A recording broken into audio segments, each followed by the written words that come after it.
Hello and welcome. I'm Maria Ressa. This is a really exciting, impromptu, not so impromptu, Rappler Talk. Chris Wylie, Cambridge Analytica whistleblower, just with new hair color. Hi, Chris. Welcome. Hi. It's Hi. Good evening. good afternoon your time, right? Actually, Um, morning, 10 oh, a.m. oh, good gosh. Yes, London. Uh, So he's in London. So, we're watching what's going on in the US. What are your thoughts? What role has social media played to get us to this point in time? yeah. Well, I think the thing that I find sort of interesting is sort of everyone's sort of shock and surprise about actually how close it is. And I think it gets down to, a lot of journalists, and I know it's sort of like we talk about this all the time. Everybody's in an information bubble, but I think that there's a real difference between people recognizing it in the abstract and really like properly engaging with the other bubble. And when you look at Facebook, the consistently every week the top performing media is all like very conservative alt-right media, and there's an entire different ecosystem of the normal discourse that's happening. And one of the things that I think we're starting to learn after several cycles is that polling doesn't properly capture a lot of things that are happening online. And it is a lot closer. It looks at the moment that Biden might win, at least technically win. What happens after that, we don't know. But I think the thing that people really need to start to understand is like the discourse and dialogue that happens on Facebook is real. It may be disinformation. It may not have any element of truth, but for the people engaging in it, that is real. That is their reality. And, that will ultimately sort of impact how, broader political discourse is happening. And I think, one of the things that we really need to understand about how social media impacts, public discourse is that it actually is the privatization and fragmentation of discourse, right? When we think about, what is, the sort of traditional notion of democracy where it's like me standing up, in the town square and I'm running for Congress and I say my piece and there's the townspeople who all gather around and they're all listening to what I have to say. If I lie in that circumstance, there may be an opposing candidate, there may be a journalist, somebody from civil society, Joe, who knows a thing or two about what I'm talking about, who can just say, that's not true. No. Or there's another angle to that. And important also in that circumstance is that everybody in that audience, in that town square, knows what's happening, right? They know that I'm a candidate. They know that I'm trying to convince them of something. They're aware of the context of the situation. The difference with what's happening now online is, as a candidate, I can now become invisible. I can go and whisper into every single person's ear something, and that thing can be different. And I have the benefit now of not only being this sort of invisible phantom, but I can look like whatever I want. I can look like a journalist. I can look like a news source. I can look like a professor. I can look like your friend. I can look like an average guy. I can look like whatever I want. And also, I can tell you things with the benefit of having listened to every conversation that you've had over the past 10 years. I can read your text messages. I can look at all the music that you listen to. What TV shows do you watch? Everything about your entire sort of existence, I can know individually. And that means that when I'm whispering into that person's ear, I can craft what I'm saying to target and pick at whatever is going to make them most anxious or most angry. And the real problem in that situation is, if all of a sudden everybody is just wandering around through their lives, not realizing that what they're engaging with is actually somebody trying to convince them of something that may not be true, and is crafted to them to specifically pick at what their probable vulnerability is. How do you have a functioning, democracy when all of a sudden everyone's reality is separate now? People don't even understand what's happening. And so, the real problem is that when we talk about democratic institutions or elections or whatever, there's sort of an underlying assumption that we may disagree on approaches to problems, but we at least agree on the reality of what's happening. And the problem with what we're seeing on Facebook is people don't even have a common reality anymore. And so I think when there's sort of this shock at like how close it is, it's like, you know, guys, look at Facebook. Look at what's happening on Facebook. It's right there. It's just, we have to actually engage with it and treat it seriously. So all of this, I think the three things I'll pull out is the first, earlier on, this is the first time that I think in the Philippines, at least, we're talking about it in this manner with the knowledge of the guy who designed the model for Cambridge Analytica. Yes, this is kind of a brainchild of yours, right? And you could see that. And so this is firsthand knowledge on your end. Yeah, I think, you know, in terms of sort of my journey with Cambridge Analytica, I think one of the things that's important to understand is the context of CA. When I first started, I worked at a company called SCL Group, which was a British military contractor. You know, our clients were the US government, NATO, you know, different Western militaries, the British Ministry of Defense. And when I first started, this is back in the days when ISIS was an emerging threat. And there was sort of a concern about what's sort of happening online. You look at a group like ISIS or other sort of radical jihadist groups, and they were organizing online, radicalizing people online, fundraising online. Everything was happening online.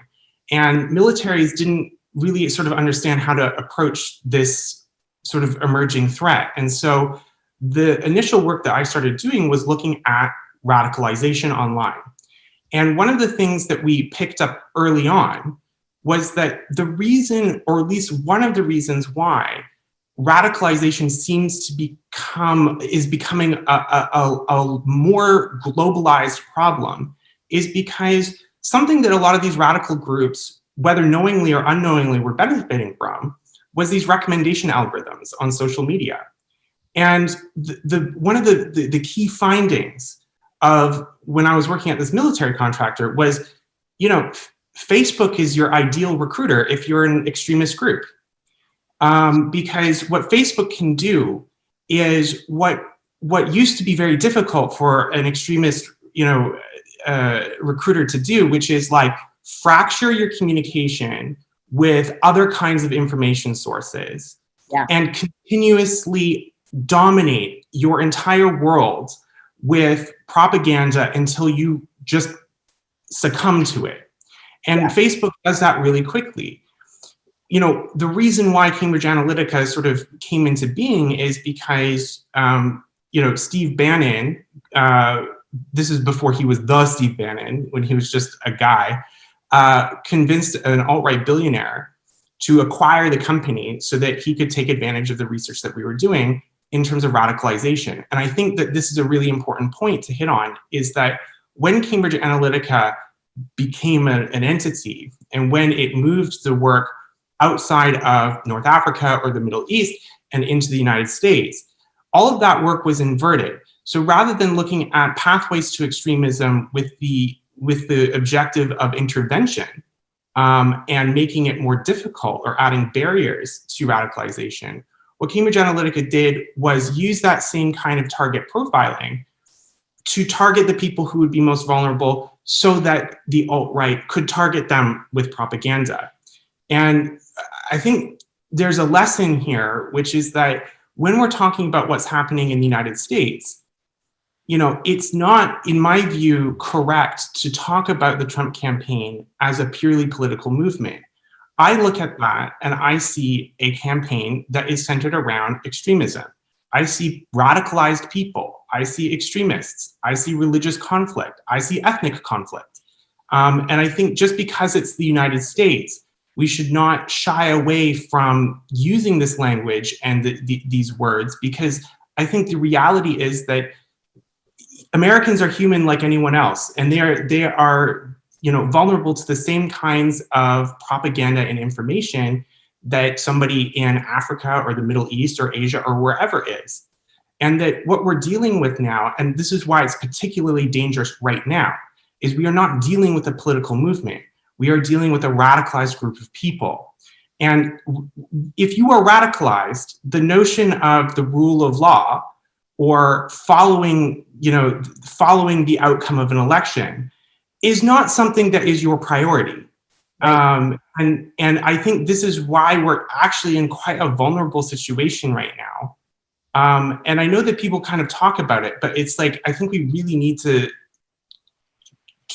internalize, like, we are dealing with a group of people who do not, who have a different world, a different reality, and who are radicalized. And you put that mix into a highly tense situation, and some pretty bad things could happen.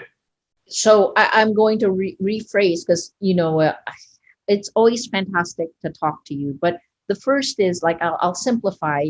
Facebook, social media is a behavior modification system. We know this now, right? Business. That's literally what it is. Yes. And someone like Shoshana Zuboff. So aside from the behavior modification system, it literally builds divisiveness in our society. It's in the design, which you're familiar, and then it also actually not just radicalizes us, which is what you said so eloquently, but it fragments us in ways. It atomizes meaning, so that it is meaninglessness and contextless. There's another word for it, which is called segregation. And what I see happening on Facebook talks about itself like it's a community. They, all these social networks, they always say our blog community, our Facebook community, our Twitter community, our YouTube community, whatever, right? The reality is that these communities are gated and they are segregated. And, when you look at what happens when you ghettoize people, right? Whether you ghettoize them to victimize them, or whether they self-ghettoize and then radicalize themselves, problems happen when you separate people and you create different realities. And when I've gone to talk with members of Congress, I get this question a lot, like, what's the big deal? We're just talking about some ads, or like, a thing that you look at photo albums on, right? And I go, you could say the same thing. What's the big deal about which water fountain you get to use? What's the big deal about where you get to sit in the movie theater, right? Or you have a different school that you go to. Who cares, right? What's the harm in that? And the harm is that when you separate people's understanding of things that you can create common connection on, you erode the glue of society. The glue of society is some kind. I might have a really different life from you, but we've got some common things that we can collectively appreciate, right? Whether that's our culture or things that are happening, habits, whatever, food. As soon as we remove that common connection, that's when all of a sudden you become the other, right? We are not we anymore. It's you and I. Yes. And when we other people, and you talk to any anthropologist, any historian, anyone who's just looked at even recent history, the first step to some really atrocious things always starts with separating people. And the real sort of insidiousness of what's happening with Facebook is that it's hard sometimes for people to understand that, because you can see the Jewish ghetto in Eastern Europe, or you can see the Muslim ghetto outside of Paris. You can see the physical ghettos that happen and then point to that and go, oh, maybe that's a problem. Yeah. The problem is now I could be sitting right beside, you could be my physical neighbor, you could be right next door, but we live in completely different worlds now. And that cognitive segregation, I think, is really, it attacks the specific, it is the thing that creates the real risk of harm here. And so it's not just that we are, that there's disinformation. It's like literally we're creating different societies. We are breaking up the United States and many other countries. for the benefit of a private company's advertising model. Correct. I think that's offensive. Right. It's morally offensive.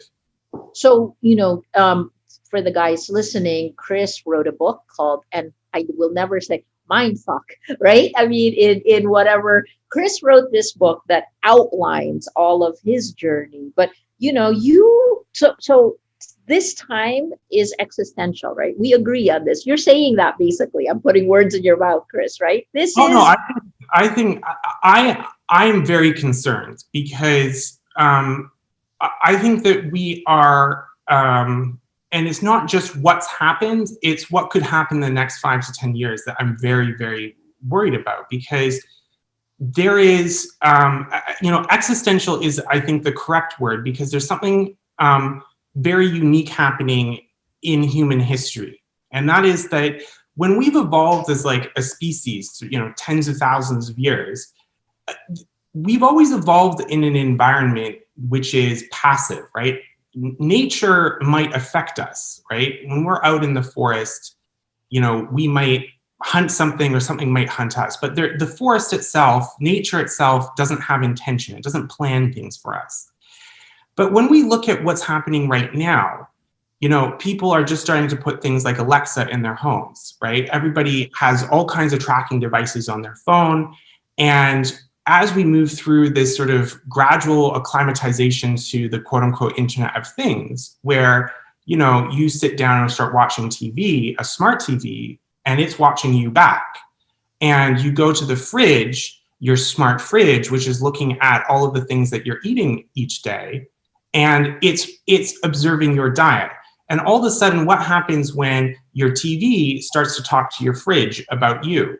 What happens when every appliance in your house and your phone and your car and your office all start talking about you and all start having a conversation about what they notice about what you do, what your habits are, how you're behaving, and do that with the objective of trying to figure out how to optimize you as a consumer? And the real risk in that is, imagine sitting in a house, that is dominated by Fox News appliances, right? Imagine if every single appliance is connected to Fox News. Imagine if your appliances got hacked by Russia, right? Imagine if none of that happened, and imagine if you are simply sitting there and Facebook gets to decide what your reality is, what you get to see, what you get to know about, what you don't get to know about, what foods you can have, what foods you can't have. If when you get into your self-driving car has a conversation with the road and the office and your subscription package, and it decides how on time to work should you be, depending on how much you've paid, right? All of a sudden, how do you exist as a human when the world around you starts to plan for you, starts to make decisions for you? How do you exercise personal agency in that situation? And I think when people have a conversation about the importance of privacy, oftentimes people sort of go, what's the big deal if somebody knows what my playlist is? Or what's the big deal about if they know what TV shows I watch or whatever, right? If I've got nothing to hide, who cares? And the problem with that is that privacy, the real value of privacy is not your ability to hide. The value of privacy is your ability to be in charge of your personal development and growth, right? You are a different person today than you were 10 years ago, and you will be a different person 10 years from now. And the reason for that is because in all the different spheres of your life, you can be different. You can be a slightly different person at work than with your friends, than with your lover, than with your kids, than with whomever, right? And that's because you're in charge of how you want to present yourself and what information you want to convey about yourself and what you want to curate about yourself, what you want other people to focus on in that situation. And so privacy gives you that power to be who you want to be in each situation that you encounter. And that's why privacy is really important. But what happens to a person when they no longer have that power? When all of a sudden the environment, because they know your environment knows everything about you, and it starts to decide what kind of classification are you, what kind of person are you, and it labels you. without you even knowing how it's doing it, or even that it may be doing it outright. And all of a sudden, what happens to like a person growing up in that kind of world where like they don't get to dabble, they don't get to experiment, they don't get to discover a new type of music that they've never heard, because every aspect of their life is controlled by a segmentation algorithm to optimize you as a consumer. And so I really think that there is an existential risk, and it's not just to our political institutions, it's to the essence of our own humanity. So I completely agree with you. And I will, I'll phrase it in a way. I've never understood. I understand the movie The Matrix in a whole different way after our conversations that we've been having for a while now. So I guess before we bring in the Rappler Plus members, and for the Plus members who want to ask Chris questions, we'll let you in right after he answers this one, and then you have him. As you can see, he'll run through, a range of, he'll cross every single silo of discipline.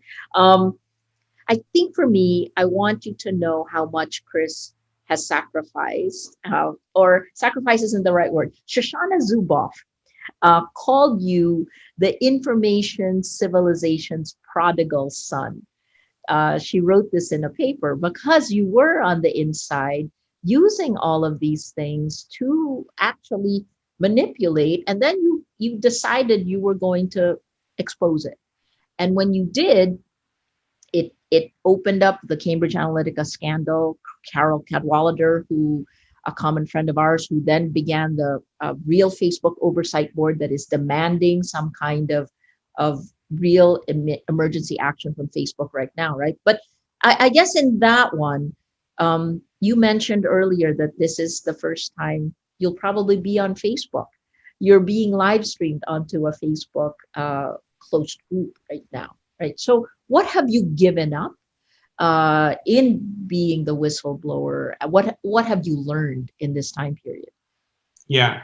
So the first thing that I'd say is I'm in a very privileged position because most of the time whistleblowers do not end up in good places. And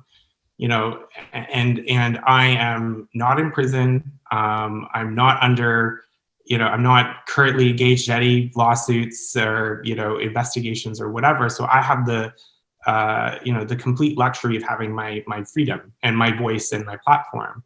A lot of whistleblowers do not have the luxury of that position. So I feel like in some ways I am the exception to a lot of rules. I have given up things. I've had a lot of threats. My lawyers have had threats. Some of those have been very physical. But I think for me, the thing that I found sort of most surprising is when I started working with Carol at The Guardian, this story was not supposed to be about Facebook. The assumption that we had, which was the flawed assumption, is that when we presented Facebook with all of this evidence, their reaction would be, shock, horror, and oh my God, we have to fix this. Yeah. And that was a naive assumption in hindsight. But it's funny, I was talking to Carol the other day about it, and it's how funny, because she was looking through her old notes and like based on our conversations and how we provided Facebook with information early. That was a mistake. We thought that we would give them an opportunity to look at it and respond, and they would have a constructive response. Instead, they tried to spike the story. They then banned me off of Facebook and Instagram, and they tried to pivot the story into making me into the villain of everything, that they're the victims. And the difficulty with that was it wasn't Facebook that reported any of this. It was me. I was the one that was working with law enforcement. They were the ones under investigation. They were the ones that had to pay the $5.1 billion fine. And I was the one providing information to law enforcement and to journalists. The thing about me being banned on Facebook, and it sounds, sort of trivial, like, I can't use Facebook or Instagram. Okay, so what? Like, I can't look at well-curated pictures of avocado toast anymore, right? But the thing that I find so sort of insidious about it is that when you look at what authoritarian regimes have done in the past, like if you look at, for example, the Soviet Union, when somebody became problematic to the authorities at the time, they wouldn't just be disappeared. They would go in and remove all sort of elements or traces of that person's life. So they would doctor photos, they would remove newspaper articles. And the thing that happened to my account was they didn't just deactivate it, they actually deleted everything about me on the website, right? So when my parents try to find old messages that I sent them, I don't exist anymore. None of them appear. Photos of me disappeared off of albums. Like I was scrubbed off of this platform. And when I looked at all of my different accounts that I have with, different apps or newspaper subscriptions or whatever, I use single sign-on. So I used, Facebook login to create accounts, and none of those worked anymore. And the thing that I realized is that one of the things that Facebook actually has the power to do is they have the power to delete you. They have the power to erase you. And that, in my context, was actually quite problematic, because if you have the power to simply delete any kind of critic, and indeed with Carol's new Facebook oversight board, the first thing that Facebook did is try to take down their website. The strategy of this company is not to engage with what people are saying, not to engage with very legitimate criticism, but simply to erase that, delete that. When I published my book, my publishers, they couldn't advertise my book on Facebook. Facebook just wouldn't let the ads happen, right? And there's a real problem with having so much of our public discourse being mediated through a platform that can just make arbitrary decisions about what it likes and what it does not like on that platform. And that's a real problem. And it even got debated in the British Parliament. When it happened, the British government actually issued a statement in part, this is a Conservative Party government, which is not a fan of mine. And they even issued a statement saying that it's very concerning that Facebook can, without any due process, delete people at will, particularly when they're critics of that company. Free speech. Anyway, continue. Yeah, well, I think the issue is that they won't delete neo-Nazis, but they'll delete a whistleblower, right? They don't tackle child porn enough, but they will instantly delete somebody who criticizes them. And I think that priorities as a company, those are wrong. Even from a PR perspective, engaging with people who criticize you shows that you're an honest broker. One of the things that happened with Facebook, is they completely eroded their credibility in the eyes of decision makers. People do not trust Facebook anymore. Mark Zuckerberg can go and testify at the Senate, and everybody knows you can't trust this guy because he has an entire history of being untrustworthy. And, for Facebook, that becomes a problem because at some point they're going to have to face the reality of what they've done to democracy and what they've done to society. And at some point, our elected officials will say enough is enough. And they will at some point face their own existential moment. And the real problem is that if they don't engage with these issues now, we could have like a really tense situation where all of a sudden Facebook starts really showing its cards and showing what power it has. And if I get deleted, what happens if lots of people start getting deleted, or if their voices are silenced too? And so I think my own sort of journey as a whistleblower, I think is less a sacrifice that I've had to make, and is more of a warning as to what could happen with a company that has completely unregulated authority on people's voices. Well, it's the tremendous power that it has, right? So, for the folks watching Rappler Talk, we're going to let in some Rappler Plus members to also throw questions to Chris, who's very kindly said yes to this. So you're going to see an interesting Rappler Plus. Okay. And Chris, let me throw to you the question that that Al, a friend of ours, somebody who's a human rights activist who understands, what's going on, has been fighting for data privacy issues. I guess so. Before I throw that, though, I want to just quickly ask you the Philippines. We, for the fifth year in a row, we spend the most time on social media, and 100% of Filipinos on the internet are on Facebook. So you're talking about 72, 73 million accounts there. Um, what advice would you give for us? And then I see Al. Al, you're going to be next to Chris. All right. So go, Chris, please. Quick advice for us, and then I'll turn it over to Al. I think it's difficult to sort of provide advice in the individual sense because I don't think it's an individual problem. It's like asking, what advice do you have to tackle colonialism, right? It's like you've got a dominating American power that is manipulating and public discourse and the direction of a country that it has no vested interest in except to make money. And that's colonialism. That's how colonialism has worked throughout, centuries. And what we're seeing now in the Philippines and in many other places is the West, powerful, rich white men coming in, monetizing a population without any, due care as to the consequences of what happens to those people, and not accepting any responsibility for harms that ensue from that.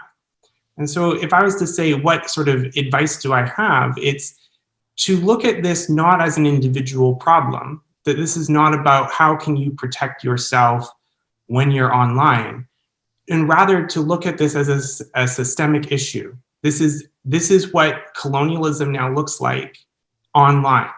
This is how rich countries and white countries are going to go around and exploit people of color and the global South and the non-West, just like they've done throughout history. And to really look at it through a different prism, because Silicon Valley wants you to look at this like it's an individual problem, like it's your fault that you're being exploited. And what I say is it's not your fault that you're being exploited. It's not the Philippines' fault that they're being exploited. It's an American company's fault. And to change the way that we talk about it, to constantly bring back the focus onto the people who are the architects and the designers of the problem, which is Mark Zuckerberg and Facebook. Fantastic. Okay. Actually, the first time I heard Chris say this, he said, colonialism didn't die, it just moved online. That made me think. Al, I'm sure you have thoughts on that. You also have a question. Please. Hi, Chris. Nice hair. Thank you. In the Philippines, we call that dilawan. You have to ask Maria what dilawan means. No, in the epilogue of your book. You got it. Okay, cool.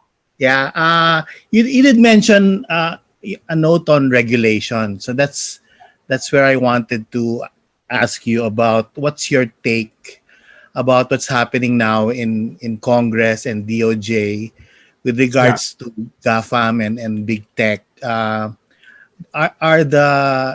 Do the legislators, or at least some of them, do they get it? I mean, is it strategic how they're approaching their hearings and how they are approaching a regulatory sort of regime, which we can learn from, or at least advance or push forward, pushing the can forward? Do the legislators get it, or I guess that's the main question, and are they? Do you think they're proceeding in the right way? Is it just for show, or is there a seriousness to this that will be sustained, you think? So the thing that's interesting is, so after the Cambridge Analytica story sort of broke, I think the real impact was not so much exposing Cambridge Analytica, but actually exposing a broader issue about, what's happening online, and that, you can't just, that Facebook is not a niche thing. And Facebook groups are far more important to our public discourse than we had ever imagined them to be. And then there were lots of hearings. So the first time in American history, tech CEOs went to Congress and they were asked questions. And that's happened before in other industries. Like in the early 90s, you had CEOs from big tobacco companies come to Congress and get grilled about, are you selling dangerous products to people? Do your products cause cancer? The difference, though, is that in the past, there was a common understanding of like, what is the issue? What is the actual problem here? And I think one of the things that a lot of politicians are currently struggling with is, what is the problem? There's like a whole host of things that different people talk about. And some people talk about the free speech issue. Some people talk about other kinds of online harms or algorithmic bias or, what have you. And so the conversation gets really muddled. And so when you get all these, big tech CEOs come in, you get this like really sort of dispersed random conversation that is not pointed at anything specifically. And Silicon Valley sort of has, I think, very much taken advantage of that very sort of dispersed response. And I think the biggest problem that I have with how we're talking about any of these issues that we can address, whether it's disinformation or privacy or algorithmic bias or what have you, that we are ignoring, we are not looking at it through the lens that these are constructions of people. So we talk about free speech, or we talk about bias, or we talk about disinformation, and we sort of forget in that conversation to point out that the reason all of these things are happening is because of design flaws in the digital architectures of these platforms. And talking about it through the lens of architecture and design, I think, is really a helpful way of thinking about it. So if you think about all of this sort of discussion about terms and conditions and whatnot, right? That frames it like it's a service. And even Mark Zuckerberg, when he goes to Congress, he says, we're a free service. We sell ads and we let users use a free service to connect to people. But the problem is that I can use that logic and something as a service for anything. So this building that I'm sitting in right now, I could describe as a shelter as a service. And that rather than having a lease to my flat, I have a subscription package. And rather than being a tenant, I'm part of a user community. And if we were to regulate architecture like a service, right, we wouldn't have design standards. So imagine being an architect where all you have to do is just put things into terms and conditions, and then you can construct whatever you want. Right? Imagine entering a building where when you push the door open, it says, by pushing this door open, you agree to this book in the lobby of all of our terms and conditions. And then the doors lock and you can't figure out how to leave because it's a maze, and you have to keep paying stuff in order to figure out how to leave, right? Or what happens if you don't actually have to put any fire exits in the building because you don't like the design flow of it. And then you don't have to think about what happens if the building lights on fire, and maybe it does. But you know what? Construction is hard. We wouldn't sort of tolerate that in any other sort of field. You look at other technical industries, right? There's this sort of saying that people that drives me insane, which is like, how can the law keep up with technology? I'm like, we regulate airplanes, we regulate nuclear power plants, we regulate telecommunications, we regulate all kinds. The electricity flowing through this building has tons of safety rules on it. When technical industries emerge, they always emerge unregulated because they're new, right? So when the Wright brothers launched their first heavier than air aircraft and it flew, there was no like Federal Aviation Authority, right? There were no passenger rights, there were no safety standards, there was no minimum engineering guidelines that they had to look at for air drag and safety, right? Because it was new, there'd never been a plane before. But as airplanes became more normalized in people's lives, or in the same way as electricity became more normalized in people's lives, or whatever technical innovation you want to look at, when those industries matured, at some point, regulations started being created to protect people's safety. And this is a really important point about looking at this as a design issue and as an architectural issue and an engineering issue, because when we regulate, when societies regulate engineering, we regulate it differently than services, right? There are no terms and conditions to the engineering standards of an airplane. There are no terms and conditions to, pesticides, whether a pesticide can be used or not. A farmer doesn't go around asking for opt-in consent before using pesticide. There are agencies that are charged with looking at balances of risk, and their interest is protecting the public interest. And they exercise their authority using what's called the precautionary principle, right? So when an airplane is designed, they can't just fly it and then figure out what the problems are on the go, right? When you create a new drug, you can't just release it to the public and then figure out the problems as you go.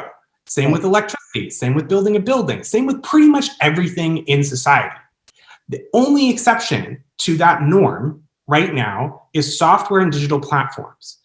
And the way I sort of look at it is in the same way where there weren't rules with the Wright brothers and their airplane until years and decades later, we are now at a point of maturity in this industry where they've become so big and so important and so integrated into our lives that they have been affected with the public interest, and it is now time to actually create rules. But I do not think that the way we're talking about it right now is helpful. If we keep talking about free speech, if we keep talking about antitrust, if we keep talking about all these sort of different aspects without acknowledging that these are human constructions, these are the outputs of meetings of humans, engineers, who have had discussions about how they should design something. And I really think that if we are going to solve some of these problems, we need to go back to the very beginning of when they're being made and regulate that meeting. When those engineers are having a conversation, what are they talking about? What are they considering? And are they doing a risk assessment? And further, prior to releasing their product into society, have they done risk testing? Have they actually done safety testing? And I really think that when we look at, there's lots of places in the world, the Philippines is an example of like what happens when, propaganda and disinformation runs rampant. So is Myanmar, right? People literally died tons of people died in Myanmar because of disinformation. Same in Sri Lanka, same in Brazil, same all over the place. And so there are real harms that can come from when you do not do due diligence as an engineer. In the same way that if I build a building without fire exits, without thinking about the flammability of the paint, and it lights on fire, lots of people get hurt. And so I think that what we really need to do is sit down with a lot of legislators and go, this is the language and framework that you need to look at this problem. This is an architecture. This is a product of engineering. And yes, free speech is important. Bias is important. All of these issues are important. But before you get to any of those, you have to recognize that the problems don't just appear. They're not magic. They don't just appear. They are as a result of bad design. And so I really think that we need to focus on that bad design when we're having a conversation about what to do about big tech and how to regulate it. So Al, you'll actually see more of this because Chris and I sit on the infodemics working group of it's actually at the Paris Peace Forum. Yeah. A lot of Chris's thoughts has gone into working paper 3, Jen, and you'll see some of the policy recommendations that come from that. But I know that we have more questions coming. Did you have more, Al? And I know just a couple of seconds. Go ahead. I think I agree that it's a regulatory and governance issue at its core, and we have to be creative in that because the internet came to the Philippines in 94. We started FMA in 96 again. And the mantra then was really freedom, openness. The term we were using then, and this is my generation, frictionless innovation. I mean, Yeah. you don't mess with that because that is the soul of the internet. But we're 25 years later where we're in this social dilemma, and we need. I mean, even my generation needs to sort of recalibrate our premises about that because we we we we we were there in the start, and when we didn't want government to do anything because it would just fuck it up, right? And that's exactly where, even when I give my talks, I always end with, it's the business model, stupid, right? It's the business model. I mean, if it's privacy or antitrust or disinformation or gender harm, at the end of the day, it's design, and I'm learning great ways to sort of explain it better with your analogies and your.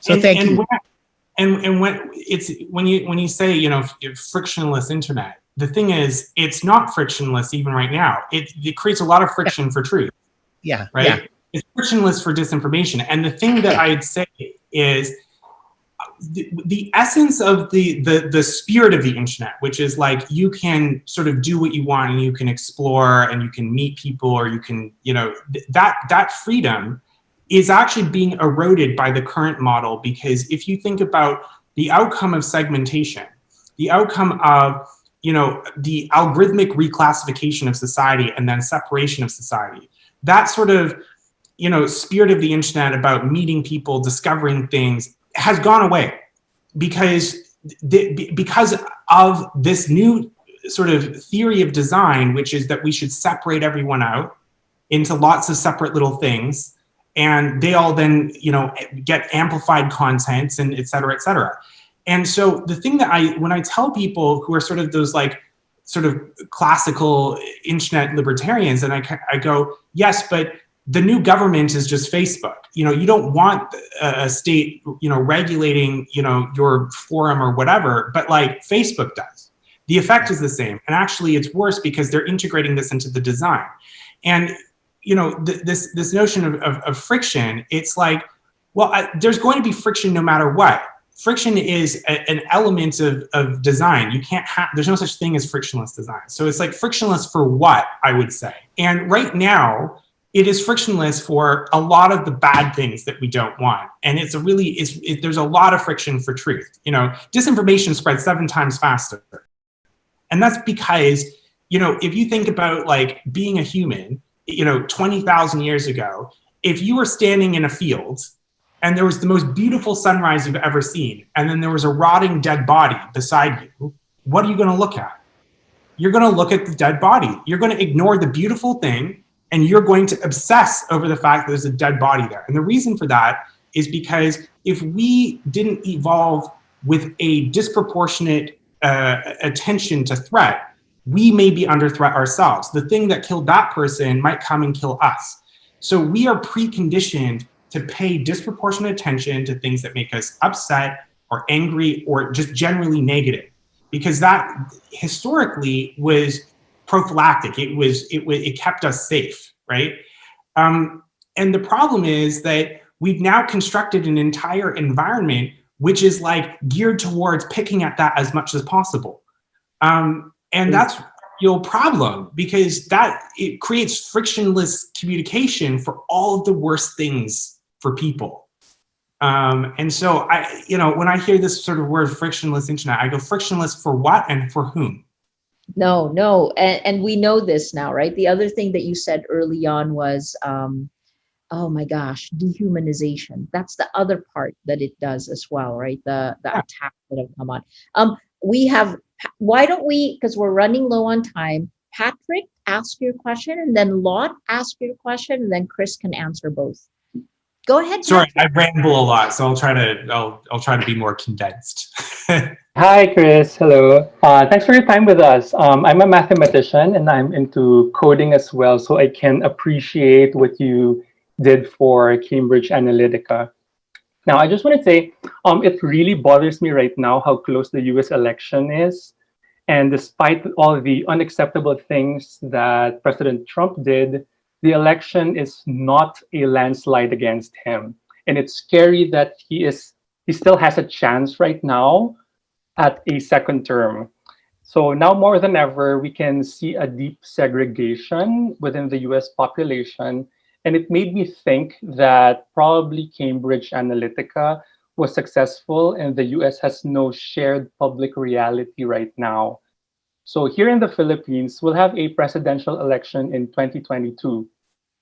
And as a society, my question is, as a society, how can we ensure that we maintain a shared common reality so we can decide properly who to vote, besides keeping away from social media? So I have an annoying answer for you, which is that I don't know, because I don't know how you can maintain civil discourse and a shared reality when everybody is mediating their information through something that is designed to do the exact opposite.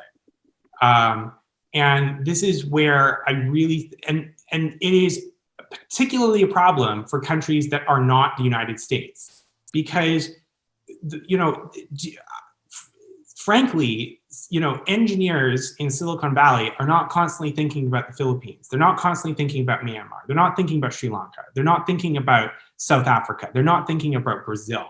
They're thinking about the United States and maybe Europe, maybe, right? And I find it so problematic that people who couldn't even name more than maybe even one city in a place can exercise so much influence on what happens in that place. And, you know, and this is why I use the word colonialism, because I feel like the effect is the same. You know, one of the things that I think really needs to happen in order to give some element of standing of societies around the world in the United States is, you know, I would really like to see US law create transborder liability for software malpractice and digital harms, in the same way that the Foreign Corrupt Practices Act, you know, creates liability for American companies when they go and corrupt foreign governments, even if that action didn't happen in the United States. Or in environmental law, for example, with superfunds, which creates transborder liability for pollution, either entering or exiting the United States from or to a different country.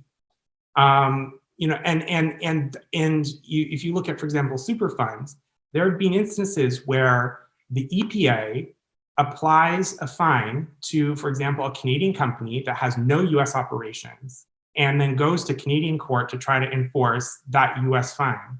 And Canadian courts in that instance have, you know, imposed that fine. We are starting to dabble in lots of different areas of law with the notion of transborder liability, because as we globalize, you know, we can't keep sort of maintaining this idea that as long as you're just within the physical confines of arbitrary lines drawn around land, that you can evade any sort of you know, penalty for harms that you inflict on other people in other parts of the world across that line. And so I really think that, you know, for countries like the Philippines, we need a way for, you know, Filipinos or Burmese people or Sri Lankans or whatever to demand redress to harms happening in their society in American courts. Because the practical reality is Facebook will not give a flying F unless it creates penalties in their jurisdiction. And so, you know, one of the things that I would love to see is taking the logic of the Foreign Corrupt Practices Act and applying it to digital regulation, so that if you are a company like Facebook and you negligently design something that provably causes manifest harm somewhere else in the world, you know, crimes against humanity, for example, like, you know, the fact that there was no penalty for Facebook when they contributed to ethnic cleansing. I mean, for me, that's absurd. So I'm giving you an annoying answer because it's not practical in the sort of immediate sense, which is what I think you want. But I really do think that that is sort of the gravity of the issue. Is like, there isn't really anything that you can do until, because we're dependent on these systems now. And that's the really like frustrating problem. And this is where we need the United States to act. We need Congress to create rules, because it's not just for American people, it's for people in the Philippines and all over the world. And we don't have a seat at the table, although Rappler is a partner. I mean, Lot, let me turn it to Lot. Before Lot speaks, I'm going to read a comment. Oh, Burns, you're going to ask that question. So Lot, and then Burns is the last one. Burns is one of our academics in the Philippines working on this issue. Lot, go ahead. And then Chris, is it okay? We'll end with Burns right after. So you have two more. Okay, cool. Go, Lot. Hello, everyone. It's such a pleasure to be here. And Chris, I love the haircut. Thank you.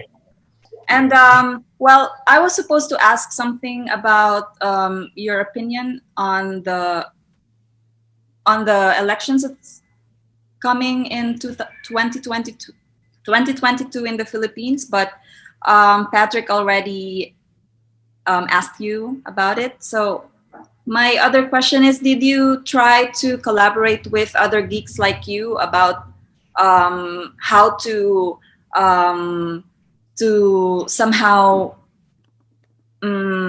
solve this crisis that we have in social media? So I think this is, so I wish, and I do a lot of talks and stuff, well, at least before COVID happened, I would do a lot of talks at, you know, tech events where you'd have a lot of engineers or data scientists. And I keep telling, you know, people in the tech profession, like, please provide helpful commentary in the political arena, because I really, the types of people that are currently left out of this conversation about tech are people who work in tech. And what I mean by that is actually work in tech day to day. They're not a billionaire or an investor that owns a tech company. They're like the engineer that actually like codes that API. And that's the biggest group of people that are currently missing. And this is the group of people who could be our biggest allies in creating less harmful technologies in the future. But the difficulty is, you know, like, people who work in software do not sort of, they don't think about themselves in that sort of political light. They don't think that, and oftentimes it's difficult. I talk to people who work in Facebook or Google or all these big tech companies, and, you know, it's very disempowering for somebody who goes, if I spoke out, I'll be blacklisted from working in my profession. And what a shame it is that if you want to talk about ethics or how to move forward in creating safer constructions online, that you'll be blacklisted, that you'll be listed as somebody who's going to be a problem or is going to leak information or whatever. And so you don't do anything about it. And I really think that we need to find more ways, particularly like with the conversation that's happening right now at Congress, to actually like involve engineers more in this conversation, because the engineers are the ones at the end of the day going to make these things. And so if you get buy-in from the profession, then I think that will be, it doesn't matter at that point what, you know, Mark Zuckerberg wants. He has to depend on an army of people to code stuff. And so if we get buy-in from those people, then, you know, you change not just from regulation top down, but also regulation and changes in cultural norms bottom up. But I haven't been super successful in that, in part because some of the most brilliant people in engineering are the ones that are most almost shackled to their position, if that makes sense. I mean, what's interesting now is that shift is also, the shift inside Facebook is being pushed by the employees. against? Yeah, I mean, you look at their employees survey that they did, and half of Facebook employees do not think that Facebook is doing good for the world. It's clearly having an impact on. I also know, like, after Cambridge Analytica and the FTC fine, that recruitment rates went substantially down for Facebook because it's no longer it doesn't have that sort of glow of being a cool company anymore. But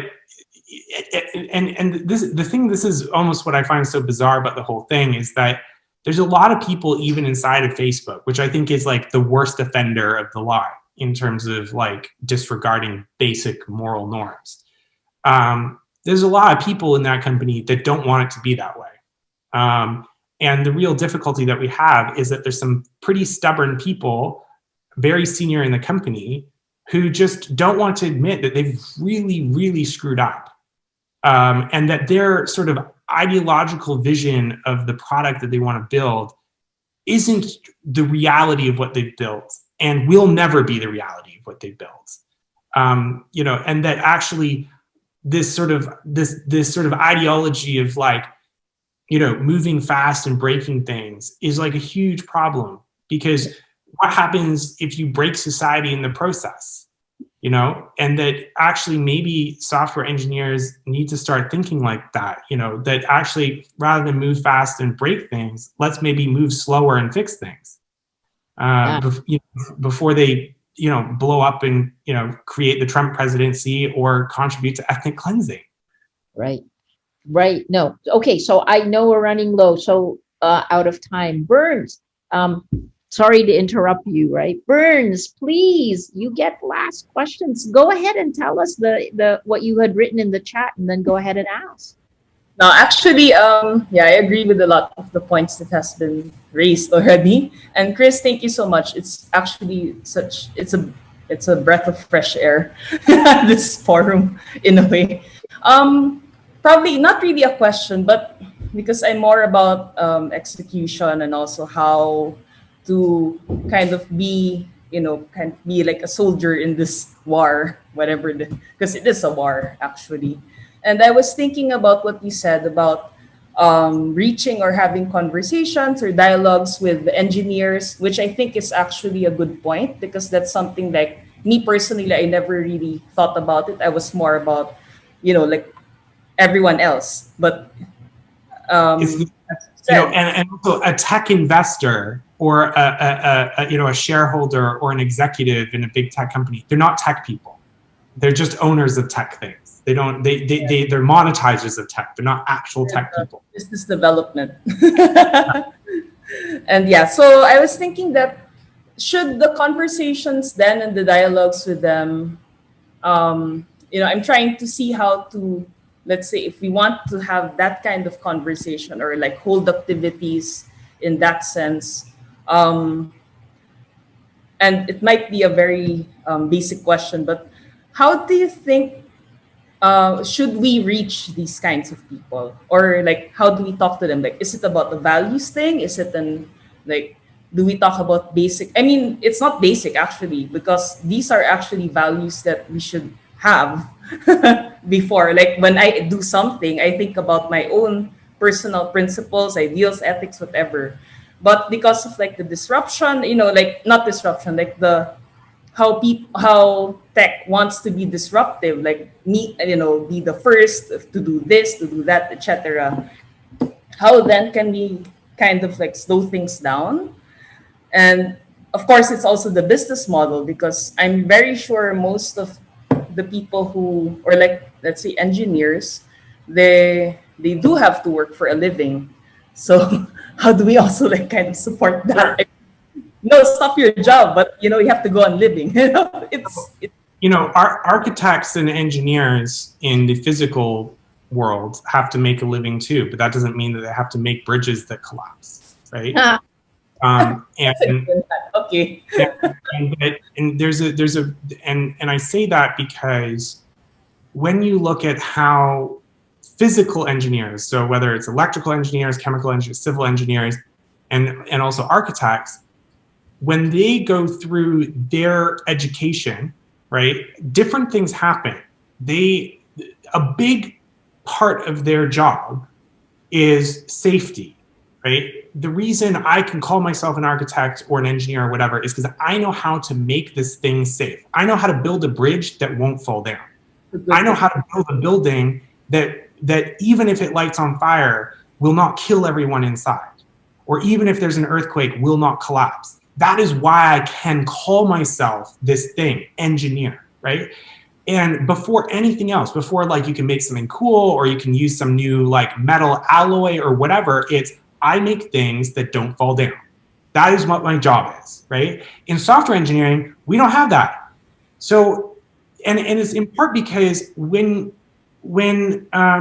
you know, you go through, if you go through a computer science program at university, like there's no course called safety, and there may be a course called ethics, but it's usually an optional course. It's a half semester, and it's like sort of these abstract issues that's like taught by a philosopher, right? It's like, it's not, you know, we haven't really come to, you know, teach software engineers to think more like civil engineers about safety and also quality.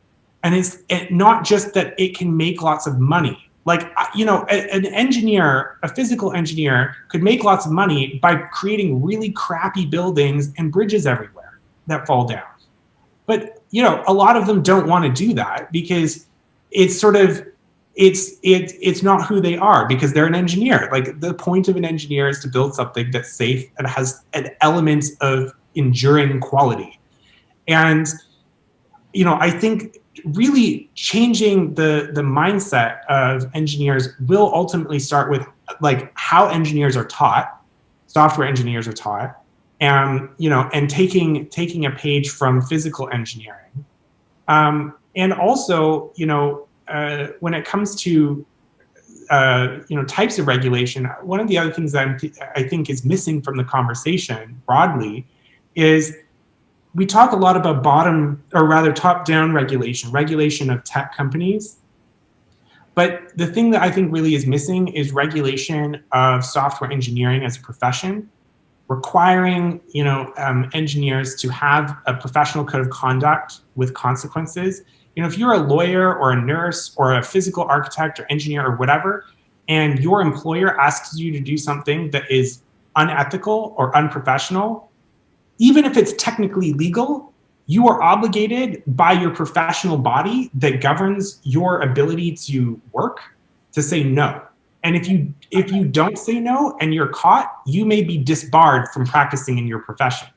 And what that does is it creates an attitude that, speaking of friction, creates a healthy friction within large companies, right? That business manager or that investor might want to cut the budget, might want to save on something. But if the engineer goes, I can't make a bridge that might fall down next year. Like I can't do that to my patients. That would be unethical. I can't, you know, you are asking me to do something that I morally and professionally am obliged to say no to. And that requires professional standards, and that requires a professional body. And I know that a lot of people in tech have sort of recoil at the idea that they might be accountable to someone. But you know, software engineering is no longer a niche hobby. Software engineering is creating products that people touch on a minute-by-minute basis. And surely, if you think about all the things that are created by engineers, software engineers, you know, these are the products that people touch more than anything else. And so the people who are making those things should, in some minimal way, have certain standards to think about the interests of the users beyond the commercialization of users, the integrity of users, their agency, their privacy, and what might be best for the user, not necessarily for the app. And that's a healthy tension that I think we need to create within companies, beyond just regulating the companies themselves, actually creating that healthy tension so that an engineer at some point in that design meeting might go, I can't do this because we haven't thought about safety yet. Thank you so much, Chris. Thank you for spending the time with us in Rappler plus Chris Wylie, Cambridge Analytica whistleblower, author. He is now, please stay tuned for a lot of his thoughts on the Forum on Information and Democracy papers coming up in the Paris Peace Forum this November. I'm Maria Ressa. Thanks for joining us.